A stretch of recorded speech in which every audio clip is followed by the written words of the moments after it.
Welcome to your September 8th Monday Power Hour meeting with Katelyn, Carly, and Clare Fulton. Welcome back. Back to work. Back to school, back to work. Kids are back to school. C&E's officially done. That's it. Mm-hmm. Right. The meeting feels fuller today, so that's a good sign. Claire's happy, right? Yep. You like the summer was scaring us. To work. Yes, yeah, it's quiet. That's okay though. Holidays are over. No, it's a different routine now, different schedule, so everyone's settling into that, right? Mm-hmm. Yeah, it's good. How has the past couple weekends been? Did anyone run open houses, or is everyone getting settled in? I know there was a lot this weekend because I got the notifications. I don't see anyone here though. Maybe online. Yeah, I don't see. How many we got online? 21. Yeah, they'll come in. No, I definitely know we did run about 8 open houses, so I know they happened. Anyone running showings on the weekend, or are buyers also taking a break to get organized? Showings are happening? Actually, I noticed an uptick in some showings on some stale listings on our side, so that was interesting. That's good. Even condos I'm seeing are actually getting offers. Oof. Condos really need a boost. They just need a good price range. If anyone's got a condo listing, you know. Yeah. Allie. How do you know that your buyers are buying condos, or what? There's a whole bunch downtown that we tried to book, and they all, there's 4 of them that went sold condition Wow. Okay. this weekend. That's And they've been interesting. sitting on the market. Like unique ones or just regular? Unique ones. Okay. Okay. Hyde Park area Yeah. or Queen West. Yeah. Anything that's like... So not right in CO1 though, downtown core. Like more like the outs. Yeah. Honestly, most of the ones that I saw sold condition. Yeah. Queen West. My phone's been ringing, so I know people are doing offers because we're being asked for clauses and negotiating tips and things like that. So that's a good sign. We did a ton of leases again, and not just us, but the entire Toronto Real Estate Board did a ton of leases. So that's a signal of the market, either whether it's good or bad. But yeah. So the agent I'm talking to saying that people are starting to come out of the woodworks now. People are starting to come out saying, I've got 1 buyer, 2 buyers, 3 buyers that are starting to come back now. Are you guys, anybody here seeing that? Ready for the fall clients market? Clients, I was talking to Chad there, right? You're saying you got 2 or 3 clients that are prepared to come out and do something now? Yeah. It's good. Is that because the summer's over, or is it because everybody's getting a little more comfortable with the market? I think it's all the factors. I have a theory myself here. So I think with all the Trump garbage going on since how many months now, I think we're tired of it. And actually, I wrote that on my wall of honor there, saying here that Ooh, wall of honor. That the Bank of Canada rate is expected to drop a little bit in September from the current prime lending rate of 4.95. May not be a difference, as today's concerns are tariffs, AI, and job security.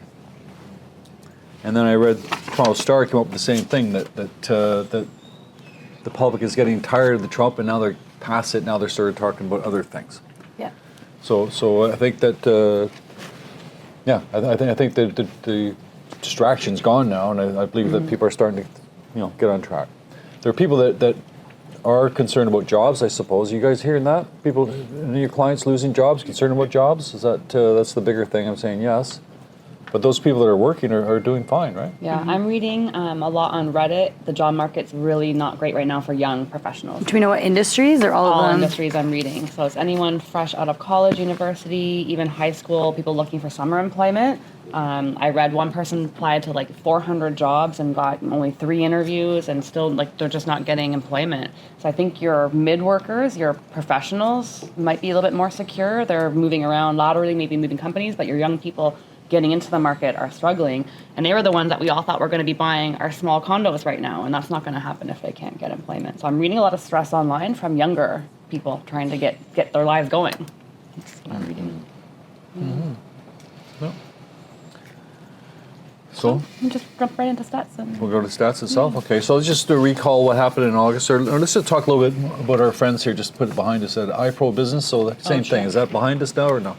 Not behind me. I try to look at it every day and figure out what's happening. What are we Okay, doing? so Is there any new revolution since last week? nothing. The only thing since the last time we met is that the OPP is now involved, which they should be anyways. They should have been involved right from the very beginning. So I'm not sure what's going on. I'd be kind of curious to see what's happening there. But there's a lot of stuff out there that's confusing for people. And I just want to, I'll say it one more time here, I think it's right anyways. when you guys give us a deposit, right? Have a deposit. Let's say $1 million house. And let's say, what would be the deposit for $1 million house? 50,000. 50,000, right? And what would the commission be on $1 million house? 5%, 4.5%, where it might be, right? So let's say the commission is $50,000. So that money's sitting in the $50,000 sitting in the real estate trust account, right? And according to this, according to the newspapers, money was stolen or something from both the trust account and the commission trust account, but we don't know how much, where, what. But just so you know how mechanically it works, the $50,000 deposit is being held in trust for the buyer and the seller up until closing date. After closing date, that $50,000 goes over to the commission trust account as used for commissions. So the bottom line is that the $50,000 for the public is still there. It's not going anywhere, and the deal will still close. Nobody stole that money because it's sitting in the trust.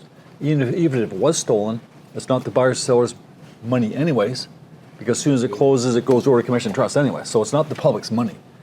It's being held in trust until closing. Once it closes, it goes into commission trust. So the only people that are going to get burned here, if anybody's going to get burned, will be the agents, not the consumers. So that's good news.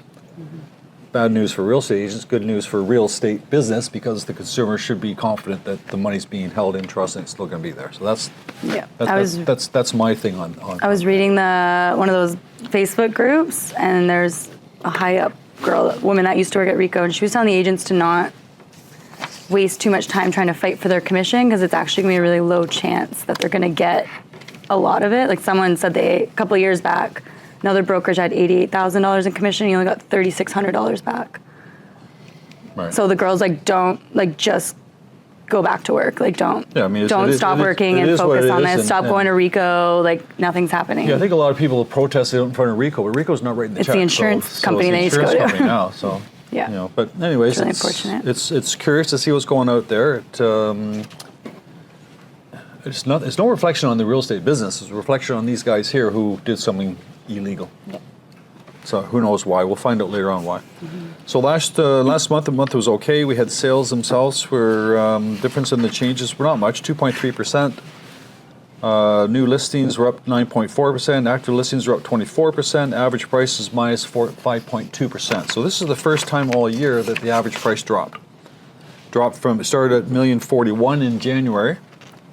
It went down to $1,086,000, so it went up. $1,090,000 went up. $1,107,000 up. And then actually went down in June to 102, went down in July, 152, went down in August. So it's been going up for the first 5 months and down a little bit in the last 5 months. Is that good news or bad news? Good news. The price, I mean, here's real estate agents here, and we're saying that the prices have dropped, and we're saying, is that good news or bad news? Great news. I think it's good news. Very good news. I think it's good news because I believe that the prices are just too high. Yep. Yeah. Right, so that's not bad news. So now it's starting to come down a little bit. It's likely coming down more in the 905 areas than it would be the 416, but you have to look at your individual neighborhood and see what's going on there. For the first 7 days in July, even though a lot of it's been You mean September, you mean, right? September, I mean. I guess it's been a lot of people took time off in school getting ready, but the inventory itself is about 28,651. What did it peak at a couple of months ago? 31, 33? 33,000, so about 28,600. Almost 12,000 are condos, almost 17,000 are freeholds. Vacants, 34% of those properties are vacant. Sales themselves are actually up 21% from September of last year for the first 7 days. Small sample, but it's still up 21%. Sorry, 21%.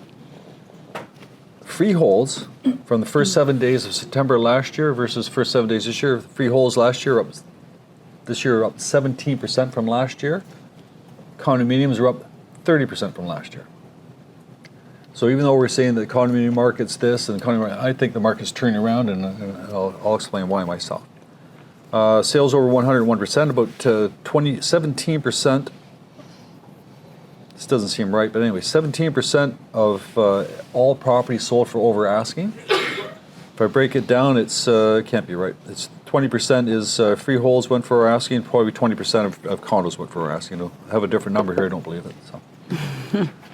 Oh, no, it could be right. No, so I'm telling you. If your condo sales are up. It says to me here that 32% of all condo sales so far were sold for over asking.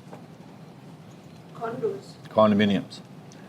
So you can read the papers and read what they want to tell you. You can believe what they're saying to you, and there's flood this and flood that, or you can look at the stats, right? So it depends on what story you want to give, right? But in my opinion here, it's starting to turn around a little bit there, and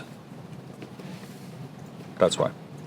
Although it's still not much. The projection still is 4,200. We're still, months of inventory still 6.7 right now. I think we ended the month about 5.4, 5.3, somewhere around there. Leases, 16,000 active leases, 8,000 are condos, almost 8,000 are freeholds. Vacants are 53%. So properties that are leased for lease, 53% are vacant. Leases made, they're actually up 19% from last year. And although they're actually down 25% from August. So we're up from September and down from August. So why would that be? I think everyone moved in August. We did so many in August. I guess so. Because people, That was a busy I think month. probably August, a lot of students were trying to get in before school started. Yeah. All right, so that's where we're at. Okay, I don't know what you have there. So you go. You keep going. We have the same thing, so. No, we may not. You never know. I don't have that one. So. No, we were talking about first-time home buyers, though, and whether it's the market right now for them. What do you guys think? Is it a good time for first-time home buyers? Yeah, It's a great time. Yeah. Would you now as opposed to 3 months from now? Yep. Yeah. Why? We don't know what's going to happen in 3 months. If the interest rates go down, those prices might go Yeah. up. So they might have this missed opportunity, I think. I think so, and I think it depends on what article, like CBC. I should have read the title of that before I answered that. But yeah. No, I think it's just an opinion, right? They're saying as prices remain relatively low, and I wouldn't say prices are low by any means right now, especially in the GTA area. Low compared to 2021, 2022. Exactly. So they're lower, about 5%, right? But now you can buy a decent sized condo for, before it used to be $600K, it wouldn't get you very much. Now it's going to get you a pretty decent condo in Toronto. And what I'm reading is that they don't have this pressure. So their pent-up demand, like Claire's always been talking about for 2 years, it's coming out, but they're not coming out all together. So they're cautious, they're taking their time, they're, using conditions. I know people are backing out of even inspections if they don't go the way that they want it to. So I think it is a decent time for them to come in and get something that they like. So I think the advice is, start looking, but don't feel pressure if you don't find something that you like. So start now, make your wish list, get something that you really would like to get. If you don't find it, then you have the affordability to keep going because, the market is sort of on a downward trend right now. But it'd be nice if everybody started now shopping a little bit slower as opposed to all coming out together, let's say September, because that's going to just drive prices up again as well. So. Yeah, so I don't know. What I'm reading mostly is that we had a lot of high hopes for first-time home buyers, but now it's sort of that middle ground of people that are seeing the opportunity as a move-up opportunity and using their current equity and making sort of a lateral move to somewhere a little bit bigger, maybe a different pocket, and those are the people that are benefiting a little bit more right now than our first-time guys.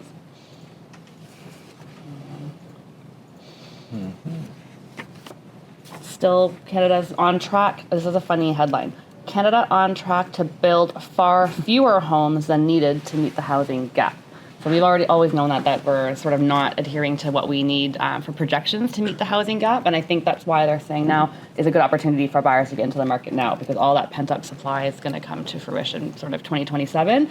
And then that's going to put a lot of pressure on all the supply that we have currently today. So this could be good and bad depending on how you read it. But definitely there's going to be a supply issue in a couple of years from now. Mm-hmm. So that's good news to buy a house today if you can afford it, right? Exactly. I mean, if they're not building any houses, you can buy something today. I think there's going to be a bit of a shortage in the future, right? I think there will be, yeah. Did you guys hear about how the banks and the federal government, probably provincial government, are trying to get people to go back to work? Oh, yeah. To the office. Yeah. Back to work. I shouldn't say back to work. That's right. Back to the at office. In person. Yeah. Does anybody here know any friends, any relatives, spouses, or anything else that's Yeah, I do. that's involved in that? So you have friends in there. So they're working from home since pandemic, and now they're being called. Oakville, and now they have to all come to downtown Toronto. Were they in Toronto Yeah. before and then went to Oakville, or like They what? were in Mississauga before, Okay. and then they moved to Oakville, and then they changed jobs. So, Interesting. and my brother-in-law is in Victoria Island, and Yeah. working for a company here Oh. in Toronto. He really laughed. He is like, oh my God, I don't want to go back. Wow. Yeah, no. Yeah, I'm dealing with it too. My manager's wife, Randy, she went to work and they don't have a space to sit. Oh. She just Oh. tagged the car and they went shopping because there's no enough space. I don't think so they went. Like no chairs? They couldn't take their own chair from home. Probably, I think they're not. They shouldn't have. If you're forcing them to go back, you should have Does she work seats for the for government? Or them. does she work TD. Oh, so the bank too, My eh? son is also going back next month. Yeah, but they call it hot desking now. The hot desk is. Is it kinda like this? Nobody has a desk. Nobody like they're hot Walking desks. desk. Yeah. I bet they're available. They just can't find them. The desk is somewhere. You know, I That's have friends that are in the They- banking industry. They're going They back. moved somewhere further north. Now they're staying in a hotel Yeah. once a week. Now they have to go for Yeah. 4 days. Probably they need to find something or rent something. And I think that's where the condos are going to come into play. You can buy yourself a little downtown condo, CO1, go to work Monday to Friday or Monday to Thursday. So this is my point here. This is Yeah. here's where we're coming from. Everybody's complaining about we got these sub 500 square foot condominiums downtown, but I forget the word they call it. Pied-à-terres. Pied-à-terre is the term that you could be using, meaning that it's a house that somebody lives in during the week, and during the weekends they go home. Oh. So it's just a matter of just a small little place to hang their hat, and that's the end of it. So I think there's a whole demand. I think it's going to change. Big lifestyle So because they're change. saying here the Canadian major banks, they're saying here that the banks want at least 4 days a week, Yep. starting in September. Rogers and the Ontario government are demanding the employees come in full time starting in January. Rogers? Rogers and the Ontario government. The result will be hundreds of thousands of workers heading back to Ontario in the coming months. And by early 26, they expect 100,000 public servants will be required to work in person every day. That's a ton, right? And then overall, the financial will be another 200,000 people, 4 or 5 days. So it's going to be like 300,000 people are going to all of a sudden start working downtown In January. in Wow. January. Sounds like we need a ton of. So Sounds so like we need a so new if you highway. got if you got a client out there that's thinking about renting or has stuff out there, there are opportunities, or try to sell these things. I mean, they're good prices right now. There's stuff selling. Where's a big condo down? The Well or something? Where's the Well? There's a whole bunch, not just the Well. The Saint. These places were sold by the what, $1,000-$1,200 a square foot. Now they're going for maybe 8, 9. So there's opportunities out there, and just take advantage of it. I think it's good news. It is good news. And it's good news for all the people that are in the path, all the people that have Oh, businesses yeah. in the path, and all the food vendors, everybody. I think the whole thing's positive. So. Yeah. How shocking though is it going to be? Except for the poor individual who's set up his whole life to live in. The kids, everything. Yeah. I'm learning a lot Office, about school hours, 2:30 pickups. Like, how do they do that? Yeah. Go to What work. they used to do before. I mean, they did it before, so I guess, yeah. But I don't think it was working that well before. Extended I don't know. childcare. The schools has extended That's childcare. right. So there's more jobs there, I guess, too. So another Also, job, now you need 2 cars now. more jobs, more cars, more people. So More money, yeah. more roads, more parking. Yeah. Yeah. There are small businesses, but all those small businesses downtown are dying because they're. Yeah. Yeah. So we'll see. I mean, it's too bad for people that move to Oakville or Victoria, but That's wild. Victoria as well. That is wild. But can you imagine that person in Victoria? How there's no way they're going to move back You know here. what, he said he won't. Yeah, there's Find no way. another Once you're in job, but- Victoria, that's a totally different life over there. Yeah. I don't know. We'll be done working at 2 o'clock. That's it. Yeah. I think they need to be careful. I think we had an opportunity to learn something about flexible work schedules during COVID, and I think to go back that harsh is I think people should be careful. I think there's got to be some flexibility. Any And, another pandemic, So we back to I mean, scratch. So let's Yeah. let's think about you guys now too, agents. I think that it's time for agents to start to put a couple hours here and a couple of days a week or have some idea. We're starting to show Mike Ferry here, and he's saying here September here. What are you going to do? What's the plan? Right? And if you're sitting at home all by yourself, and then that's what you are, right? So you come here and see other people what they're doing. That's the whole idea. So you might want to be part of your September plan, even just once a week. right? Yeah. some sort of time block in your schedule where you come every day. There's lots of things going out there, lots of changes. Yep. I think it's a good thing. I was reading a lot that we did a lot of canceled listings. So I noticed that there was a new stat that showed us days on market for one Oh, yeah. property. I think followed Julian was sort asking of the about that. history versus a cancel relist, and obviously if it's following one property was a lot more. And they did say that in Canada, they canceled over 1 in 5 listings. So it was a record volume in canceled listings compared to previous years. Wasn't that drastic from sort of pre-COVID type, but definitely in the past year, there's been a ton more of canceled listings. And some of those are being canceled to be remarketed and resold at a different price as well. Some of them were canceled in the summer and might be hoping to come back on the market in the next 2 weeks. I think we're expecting a little bit of a surge of listings over the next 2 weeks to see. But that's not a Toronto stat, all over Canada. About 1 in 5 listings were canceled for some reason. So that's just a sign of, not pricing it correctly and people trying to do different things to market it as well. But it is happening. Just to list here, they're talking about how the human beings, how we're all funny, right? Everybody follow Reddit at all? Reddit? No, it's a blog that people just comment on certain subjects, stuff like that. So the article says here, in Toronto, cheering when homeowners sell at a loss has now become a spectator sport. Is that a bad thing? Oh my God. So people That's write terrible. on Reddit and they'll say, hey, this guy here paid $1.8 million for this property, and after 6 months on the market, he finally had to sell it for 1.2, and he lost like $500,000. And the replies from the Reddit is, excellent, wonderful, great.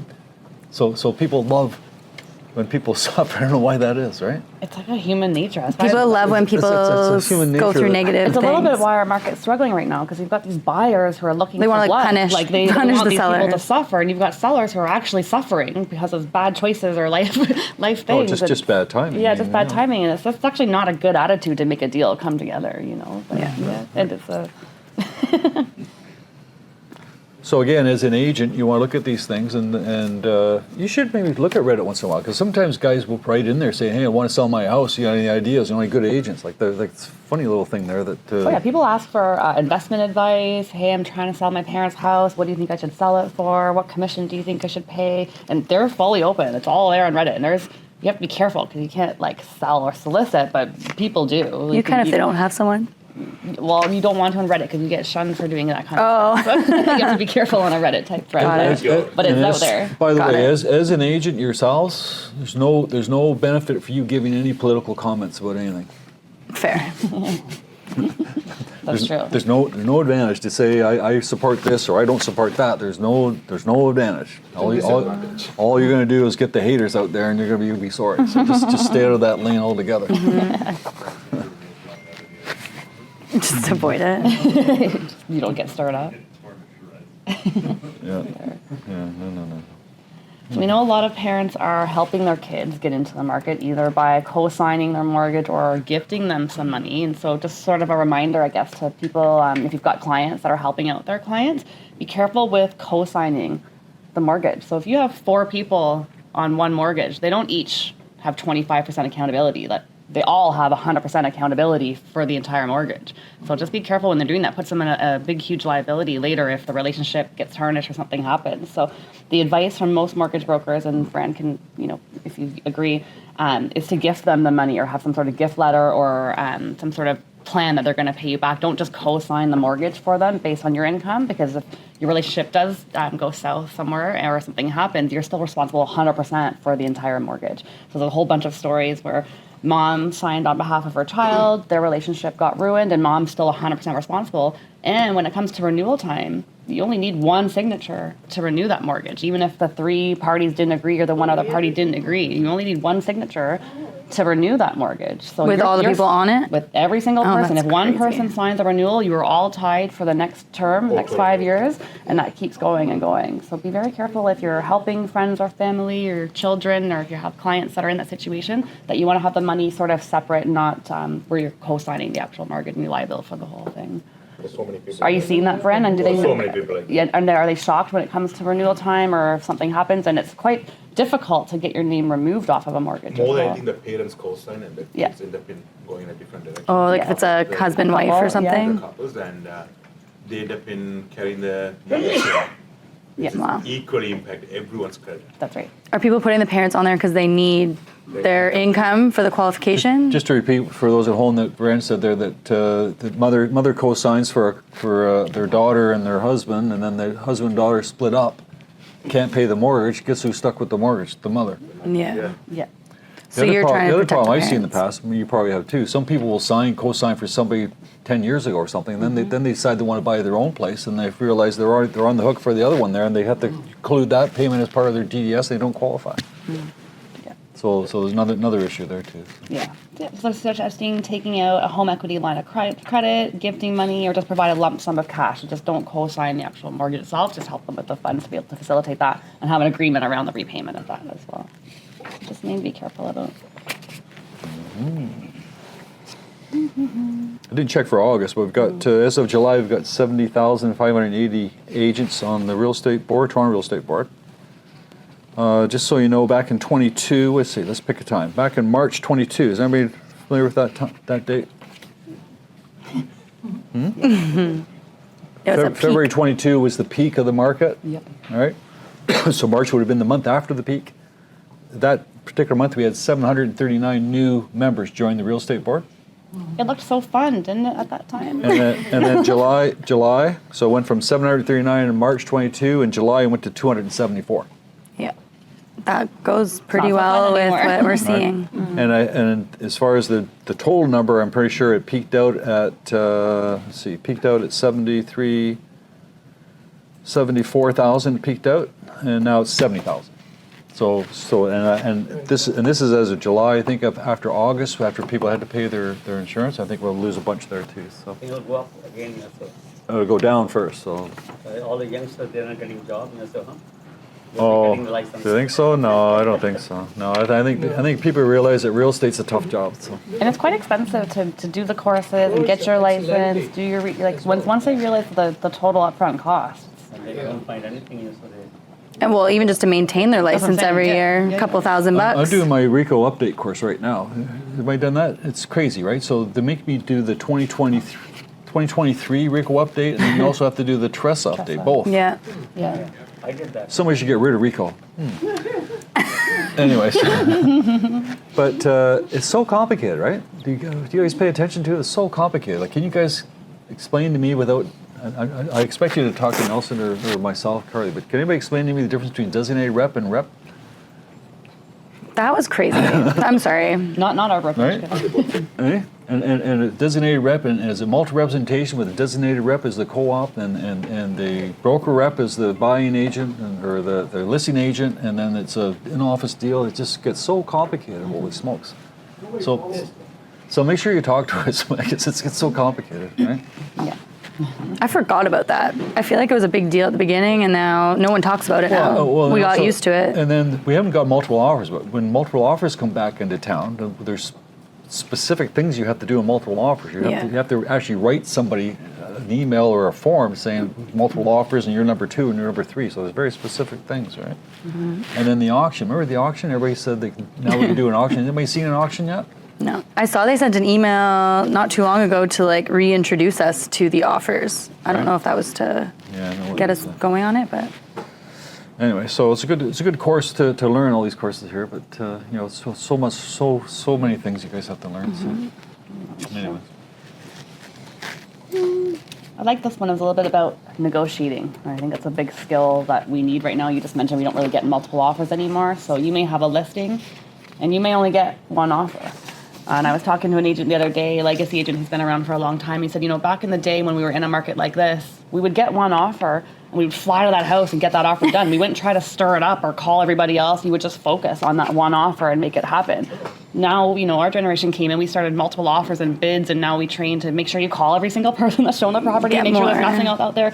So now in this market, that kind of strategy is actually hurting us a little bit, always looking for what else could be instead of just focusing on the one offer you get. So you may have a listing and you get an offer and you tell that buyer, we're actually going to wait. We're going to wait a little bit and see what else comes in. Or you may be on the buyer side and you present an offer and they tell you, we're going to wait a little bit. Thanks, your offer, is too low or whatever. So all that waiting and wishy-washy is costing your clients opportunity on both sides. So here's some advice, depending on what side you are when it comes to negotiating and what to do when you receive an offer and you're trying to negotiate with your own client. So as a listing agent, this is talking about holding offers and delaying offers. And in a market where our supply outweighed the demand, that kind of made sense. But now we're not really in that situation. So most likely you're not going to be holding offers. I think it only works, you say 15% of the time right now? I forget from your stats, right? So most of the time you're not going to be doing that. So when you're dealing with your seller clients, it says market power matters. So it's not about confidence, it's about the facts. So looking at your opportunities and the motivation of that client. Why are they selling? What are they trying to achieve? So really understanding what their market power is in that individual sort of market, what it means to them. Underselling your seller's BATNA. So I don't know if you've heard about this before. This is your best alternative to a negotiated agreement. So understanding what your seller's best alternative to a negotiated agreement is. So if you get an offer and you're presenting that offer, what is the best alternative to that offer?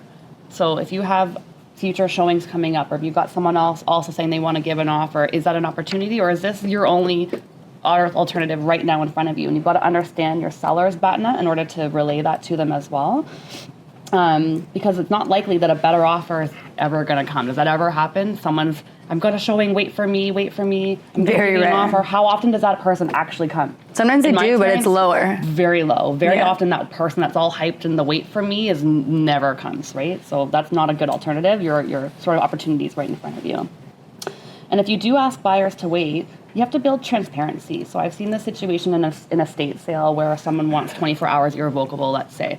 But to a buyer, let's say they're making an offer and you tell them, no, we want to wait 24 hours, but you don't give them a good reason, they're going to lose trust and they're going to think you're being sketchy and you're playing games. So if you're on the listing side in that situation, you want to explain, listen, I've got 2 or 3 people as part of the estate. We all have to come together and make a decision. That's why we're going to ask for 24 hours. Or just give them an explanation. Don't just play a game and say they've traveled overseas and we need 48 hours or whatever it is, because that's just going to lose trust and you're not going to get the deal working that way. Same thing as a buyer agent, you have to understand your buyer's BATNA. So what's the next best option for your buyer if this particular offer doesn't go through? So I'm seeing it a lot right now. The buyer gets excited, they submit an offer, they get a sign back, and then they get confused and they get scared and they want to back out altogether. So that happens a lot right now in this market. So you have to explain to your buyer, if we don't get this house, how likely is it we're going to find something better? And it might be likely in today's market where inventory is always coming and prices are going down, there may actually be a better alternative. And if so, great, continue to wait and move on. If they love this house and you've been shopping for a year and nothing else compares to this and it's a great price and you're only 10 grand apart, you may want to help convince your buyer to get to that point. And then also when you're thinking about your buyers, think about what your reservation point is. So we used to talk about this a lot. This is our 2018 strategy when people were starting to get into multiple offers.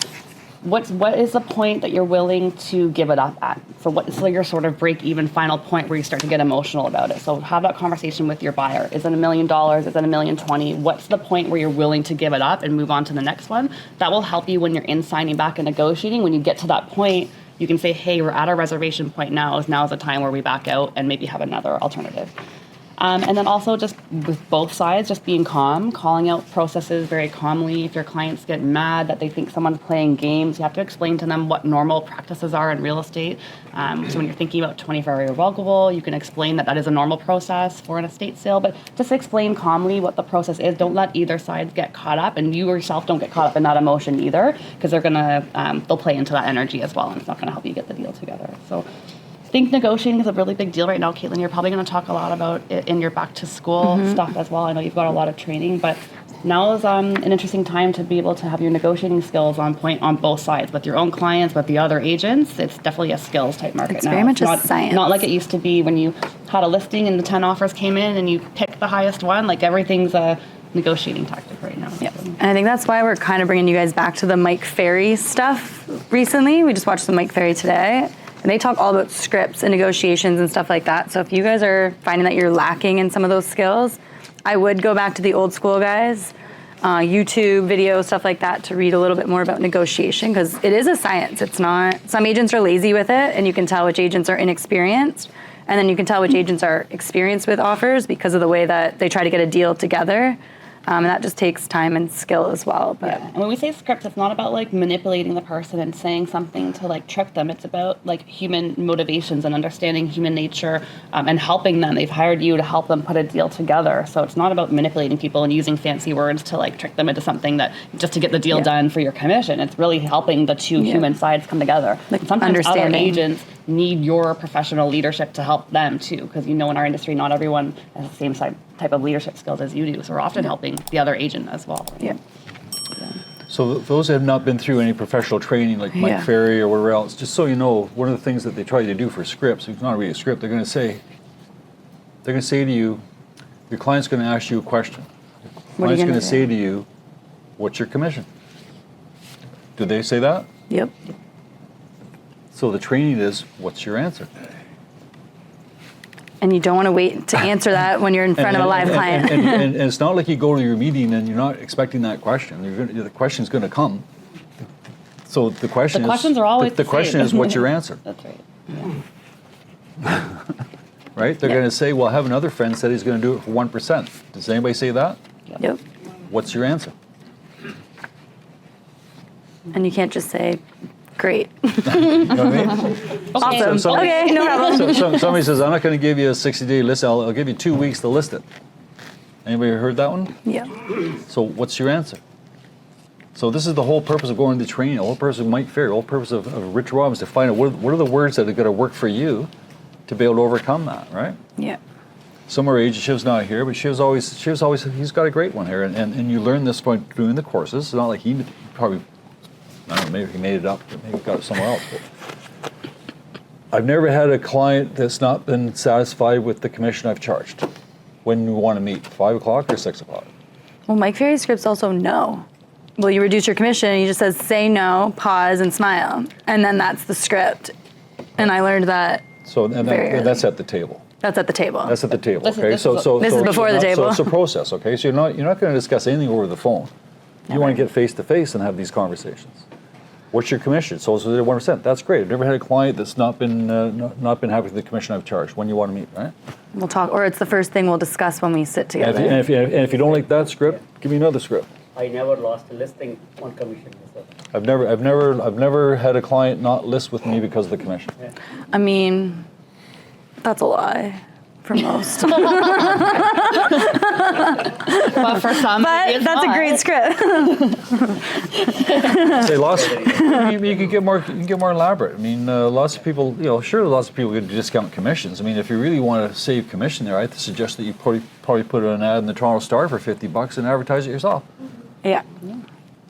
Oh, I don't want to do that. I don't know what I'm doing. Well, here we go. So, and then now, every time I sell a house, I get about 99.9% of the asking price. If you look at the TRREB stats, it's 98%. I'm already 2.5% ahead of the standard. Mm-hmm. Where did that come from? I heard it from somebody else. All right. What's Rob Vivian? Rob Vivian's is, I recommend that you charge 2.5% or give 2.5% to the co-op agent, and then for everything that I do, I also charge the same. Right. That's the Rob Vivian right. script, which is honestly a pretty easy Or one. it could be, hey, look at this. So and so says he's going to do 1%. That's outstanding. Let me show you a bunch of listings here. Every single listing I've shown here, it says 2.5% or 2% to the cooperating broker. So how can this guy charge 1% and everybody's already charging 2.5 too? Mm-hmm. Well, that's not on his fees, other fees. So he's lied to you already. Yeah. So he told you he's going to do it for 1%. It's not 1%. It's 3.5%. So right off the bat, he's lied to you, and you're going to trust this guy? Yeah. Peter West had a good one, actually. I like that. Peter West has one where he draws it out and he says, all right, so for a seller's agent, you're going to do 2.5%. You're hiring me. The buyer's agent's goal is to get the lowest price possible. My job is to get the highest price possible. So you're going to pay this guy who's trying to get the lowest price possible more than what you want to pay me. And then he just kind of goes silent. So he's like, you want to pay me more because my job is to get you the most money. So you should be paying me more, the same as what the buyer's agent should be getting paid. There's so many scripts out there, but I loved Peter's. Everybody follow that? Yeah. You're willing to pay 2.5% to the guy who's trying to get the best price for his client, and you want to pay me 1% to get the price for you. What's wrong with that picture? And if I can't negotiate my commission, how do you think I'm going to negotiate the sale of your price or of your home? So Anyway, so these are all different workshops that you go So to. Kate's going to talk about the trains coming up there. Yeah. I'm going to finish. What time is it? It's back to school. back to school. 127. Okay, a couple of finishes here. As good as the market is or bad as the market is, depending on what your head's thinking, what's going on with the stock market? The stock market's going crazy. It's pretty good. So with all the tariffs and all the unemployment and all the stuff going on, the stock market seems to be going crazy. So don't read the bad stuff, read the good stuff. The stock market hits a peak. All right? That's it. Every would-be homeowner has been waiting for this moment forever. It's true. What It's moment? true. What moment's that? A Right. real estate crash. It crashed. Right? In Toronto Life, 2023. Seems like $500,000 wouldn't be too soon. A property sold for $725. A portrait of a market gone mad. 2023, the market's gone mad at $725. 2008, Maclean's magazine, looming real estate crisis. In 2010, Toronto Life, we're in a bubble now. What? 3 years later, Maclean's, housing apocalypse, crash and burn. The housing bubbles burst a few Canadians. It just goes on and on and on. So today, prices actually haven't dropped. So the crash has already happened. So let's move forward, right? It's ready to go. So if you have people waiting for what, right? I think most of the buyers that are waiting for like life moments though. It's not necessarily about when the right time and the prices is. It's am I getting married? Am I also dying? say the inventory that's out is not very nice. So there's buyers that are looking for something very particular. Usually it's a detached or a townhouse semi, and they're looking for somewhat move-in ready. Maybe it's not perfect, but there's a lot of like gut jobs and really disgusting houses out there that no one's willing to take on right now. So we have a lot of inventory, but it's not. I don't know, Sandy, you can say it as a buyer's agent. It's not all great out there. No. So. But you guys could get creative. Just last week we did this before, but we had clients looking in a very specific neighborhood or area. And instead of waiting for the inventory, you can go back to last year, see what sellers were trying to sell last year that didn't get the price they were looking for, took it off the market. Reach out to those agents and say, hey, I saw you had a house on the market last year. You didn't sell it. Would you consider it? And maybe there is some renovated homes out there that match your client's profile. So don't forget to get a little creative instead of waiting every day. Like go on the market. If there's a specific condo complex or neighborhood, just look up what did not sell and try to and see if you can negotiate something off market for your clients too. Just three more things for me and I'm done. Yeah. Right? So,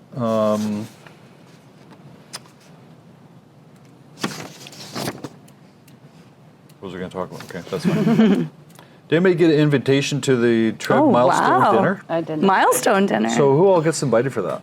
The old guys. Put your hands up, 'cause it's not me. I was invited. There you go. Yeah. So is that 20, 30 years? 20, 30 I don't years? know. What's the category? 25 years and older? So I thought it was the first time you're 25 years or the first time you're 50 years you get invited, but it looks like every year you get invited every year.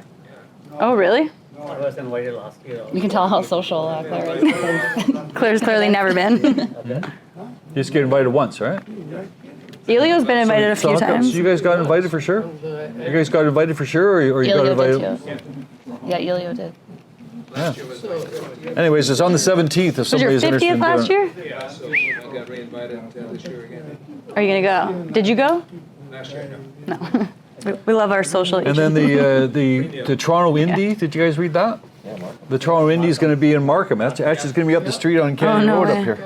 Is that Just Alex is looking forward? 407 and Kennedy Road, right? Can we sell parking For the next spots? 5 years. We should rent out parking spots. Maybe. So that was interesting too.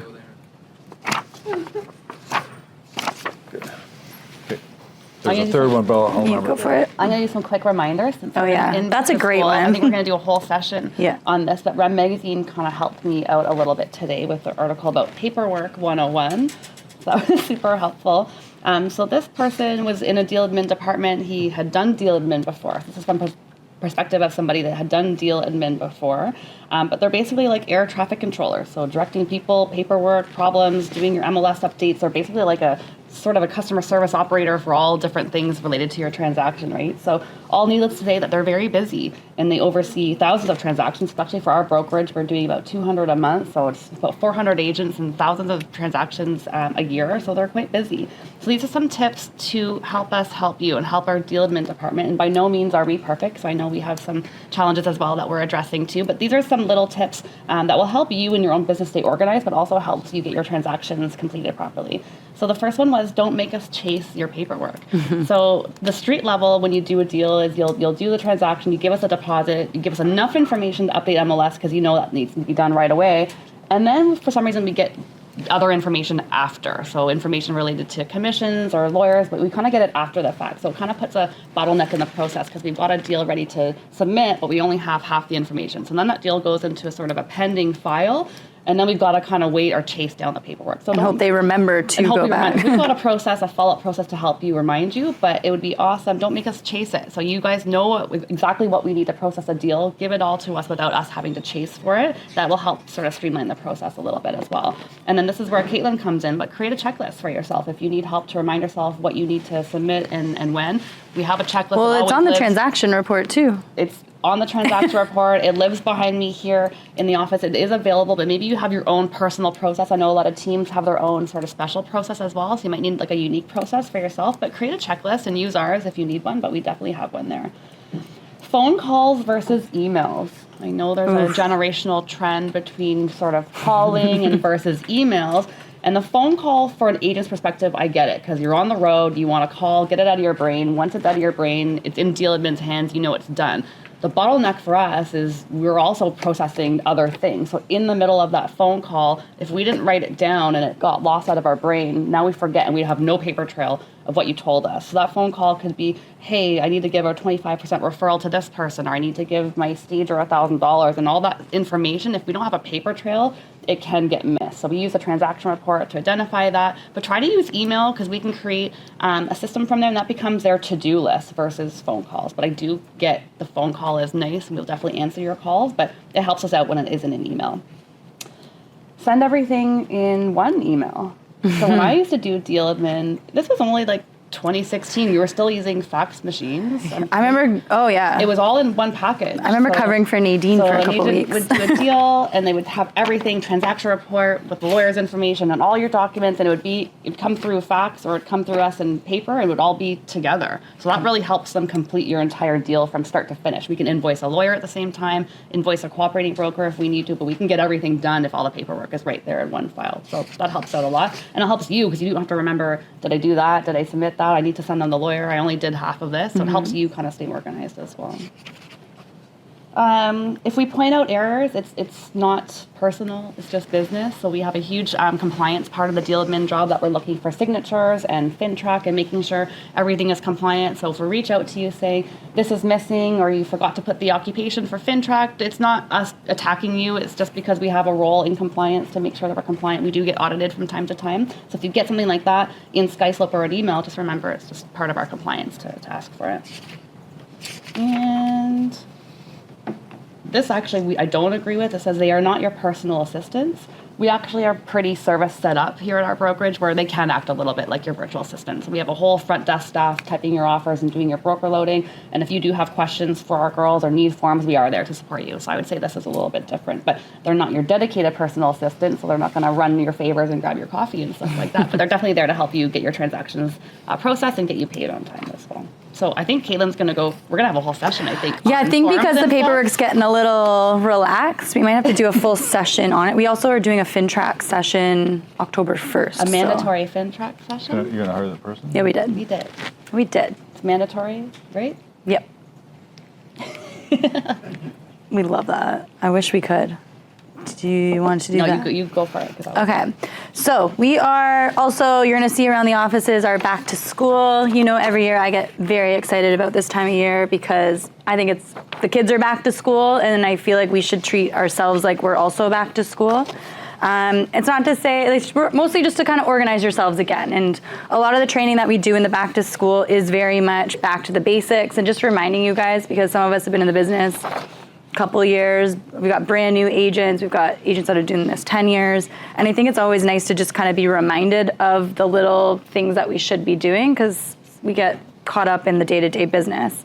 So we have a whole whack of sessions. I have 2 pages of sessions that will be happening through the months of September all the way to November, which we'll talk about.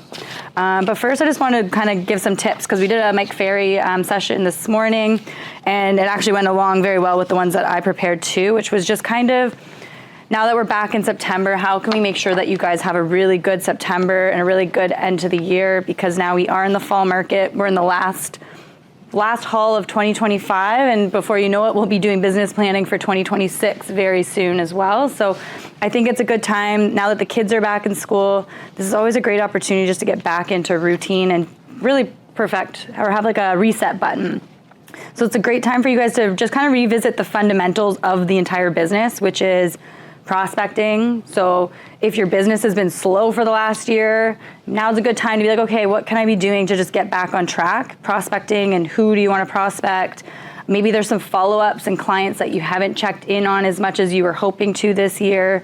Getting your CRM organized, so your database management, and then really just getting set up for some strong routines. And Claire and us have been talking a lot about the office and how office hours really does lead into better habits. So it's probably why the government is kind of bringing people back to work and coming to the office, because there is something to be said about having a consistent schedule. And I can like confidently say that some of the top agents in the brokerage are agents that do come to the office, especially like ones that come Monday to Friday. Those guys are coming here, they're pretending like they're, I hate how we say we're pretending we're going to work, but you're going to work. So it's really good. It's easy to get out of routine, but if you guys can start to maybe set some consistent office hours for you, even if you do work from home, maybe you guys do set it up like you are going to the office and you start at 8 o'clock, you're done at 3, whatever time it is.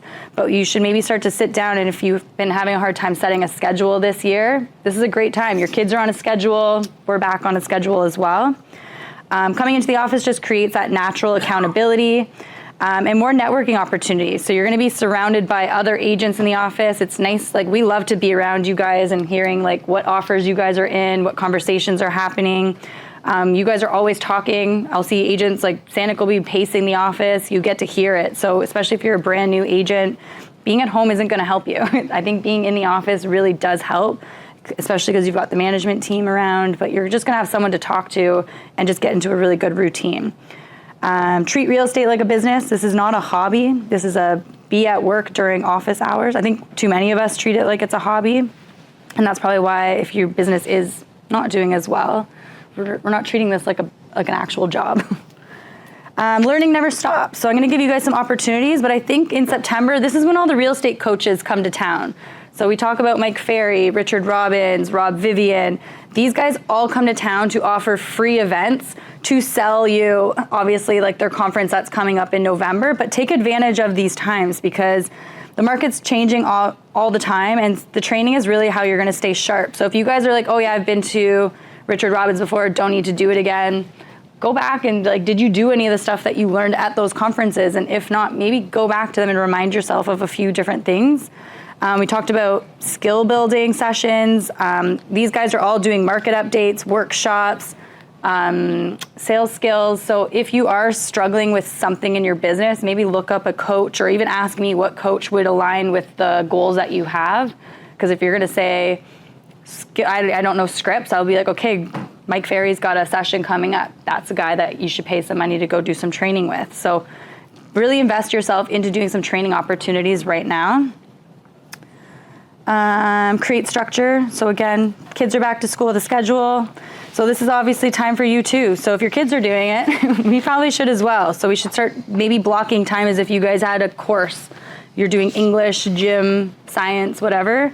But your blocked time should be for lead generation, client care, marketing, and admin. I get this all the time from agents that say, even just last week, my business sucks, I don't know what to do. And I literally just sent a list of everything that you guys as realtors do. So if you're not generating leads every day, if you're not checking in on clients, if you're not putting out marketing items, you're not doing any admin, then I don't really know how to help you there because that's what your job is, right? If you do suck at accountability, maybe try to find an accountability partner.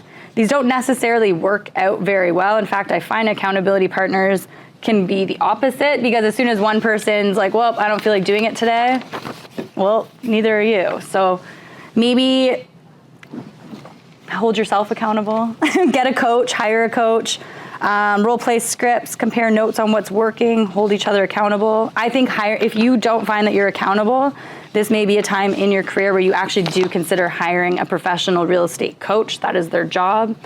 We have a coach that we meet with every 2 weeks. We meet with them today, actually. So I think it's important for you guys to have coaches just like an athlete would as well. Great time for homework, cleaning up your CRM, reconnecting with past clients, and then organize your social strategies or your marketing for the fall. September is the new year of real estate.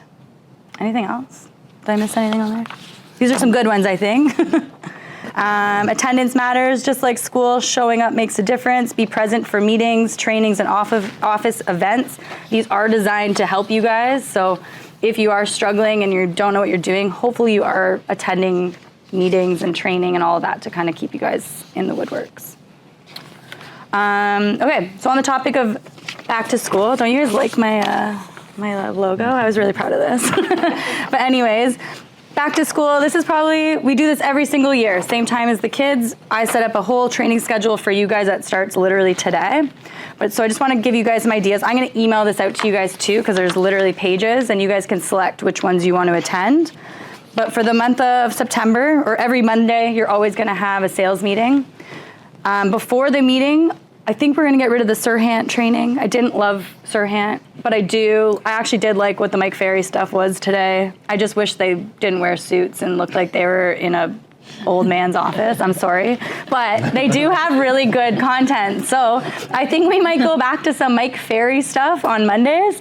But the good thing about the Mike Ferry stuff is if you can't come in person, I will send you guys the link ahead of time so you can watch it from home. So I think that was kind of one of the things that was lacking in these coaching programs is you have to come in person to do it. Whereas now maybe I can send you guys the links before the meeting or after the meeting, just so you guys are watching from home what we're doing as well.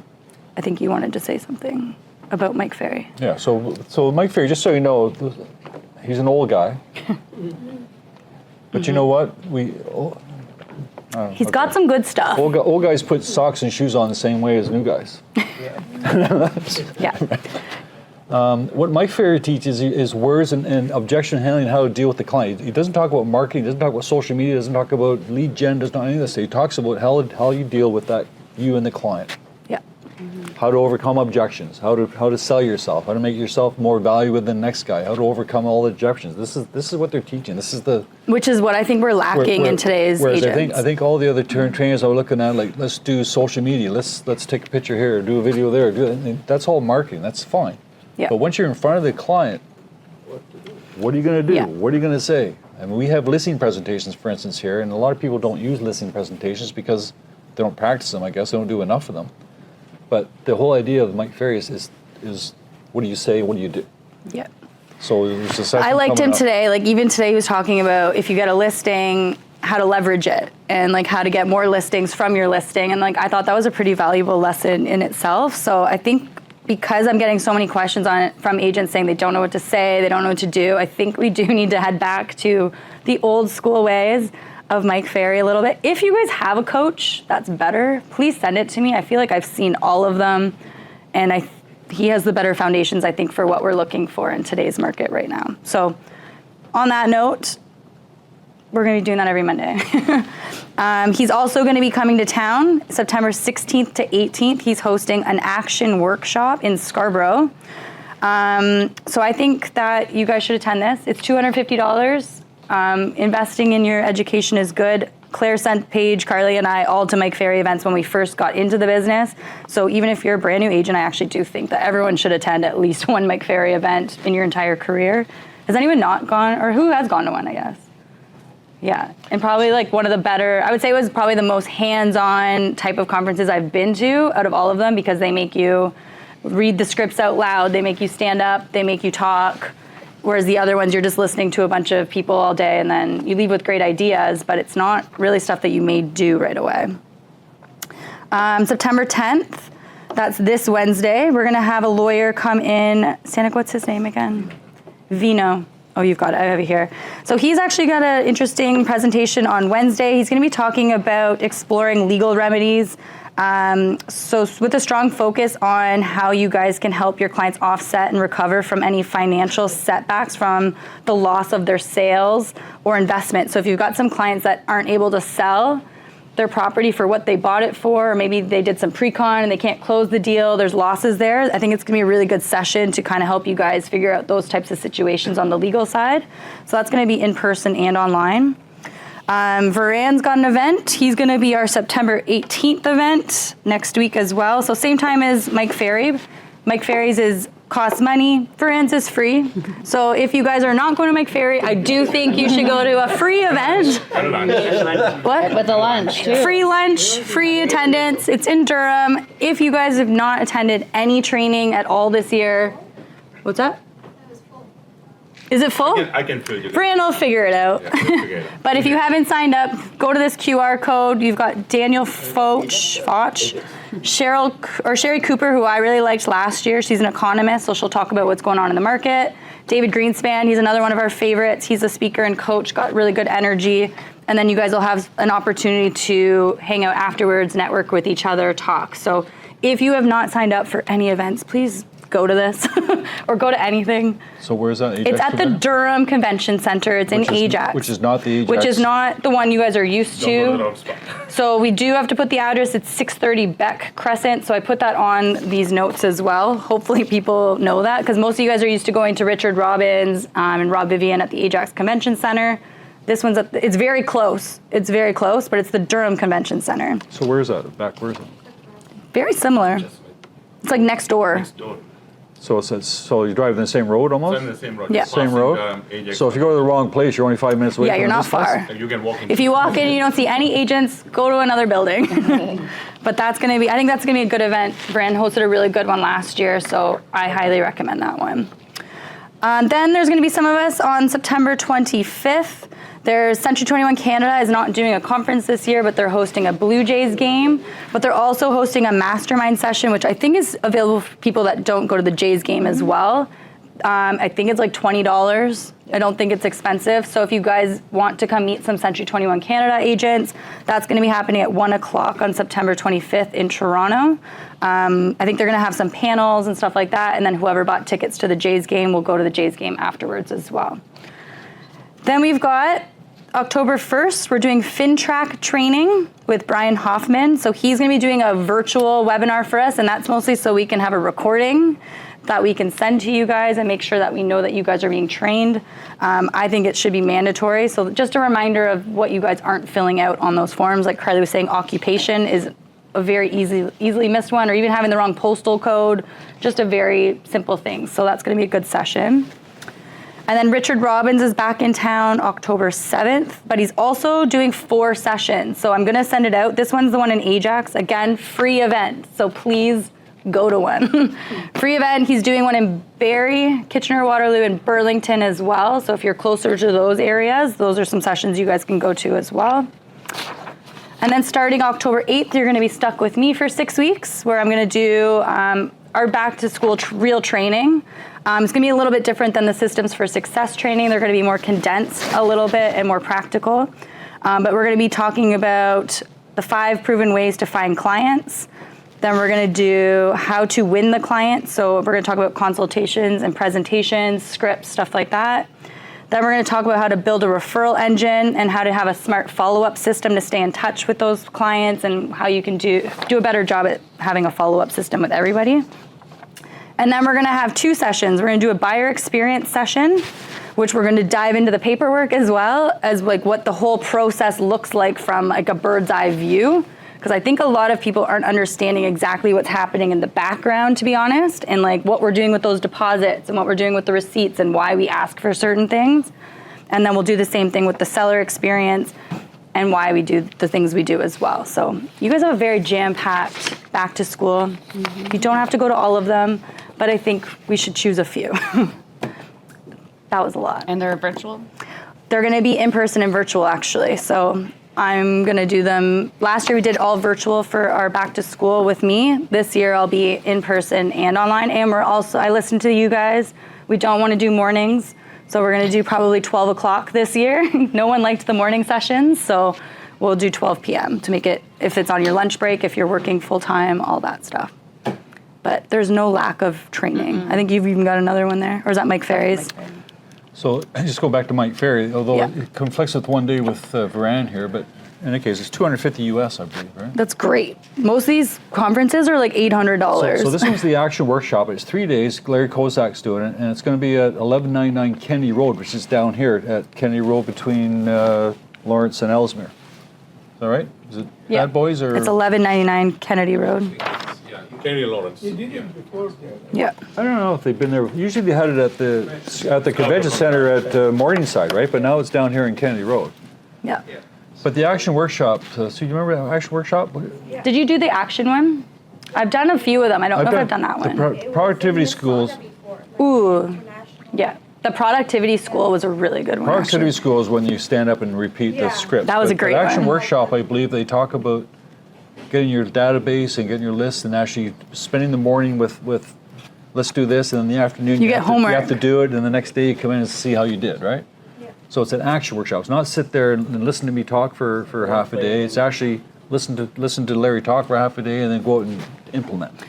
Yeah, the description says like people go home usually with a listing appointment by the end of this. So even if you pay $250 and get one appointment, I feel like that's worth it. Yeah. Or you can just understand the concept, right? Because Yeah. I maybe did Richard Roberts as well last year. Yeah. And Way different. way different. I love my Ferry. Yeah. The difference between them is these guys aren't fancy. These are just guys in suits with pieces of paper, but like very like fundamentals. Whereas the Richard Robbins Buffini, it's very much a show. Like it's very showy. It's just a different type of environment. so. Yeah, like no high tech happening. Piece of paper. This is how I look at it. I look at the Rich Robbins and Buffini and all these guys as marketing people and how to get yourself marketing, repeat business, so on and so forth. I believe Mike Ferry's at the desk when you're with the guy and it's a When you're in front of a To client. the point like of- everybody else tells you how to dig the hole and he shows you how to dig the hole.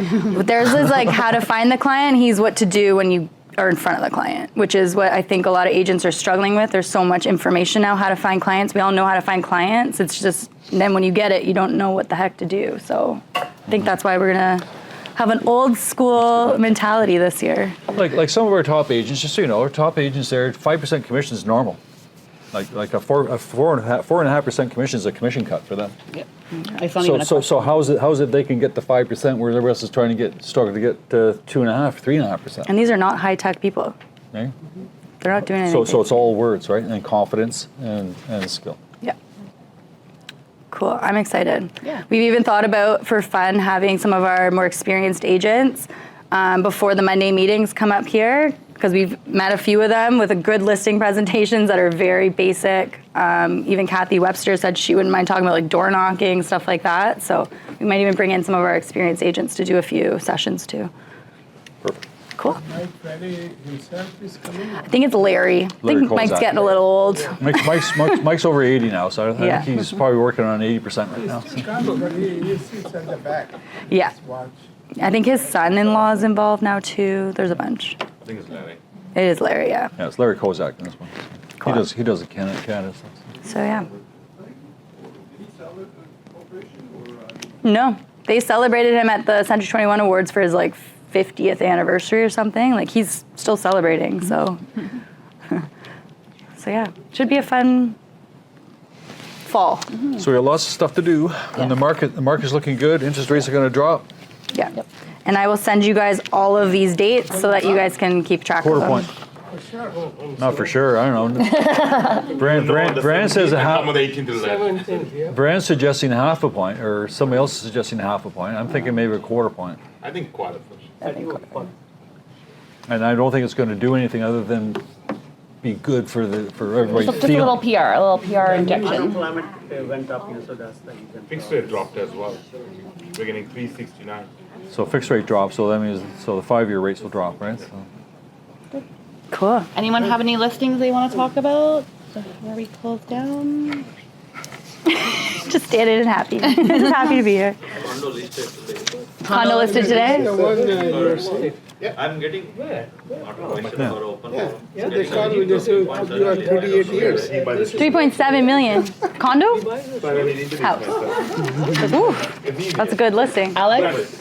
In the market. Yes. Yes. 100%. Mm-hmm. Yeah. Yeah. Alex, you have a Alex has a listing? Not a condo. It's a 4-unit in the beaches. Oh, yeah. 3.5. Yeah. 4 units. Yeah, you can see that. Yeah. Yeah. That's a nice investment. Yeah. That's good. How many parking spots? There you Do they go. each have 4 parking spots, like one each, or? It has like 6 or 7 parking spots.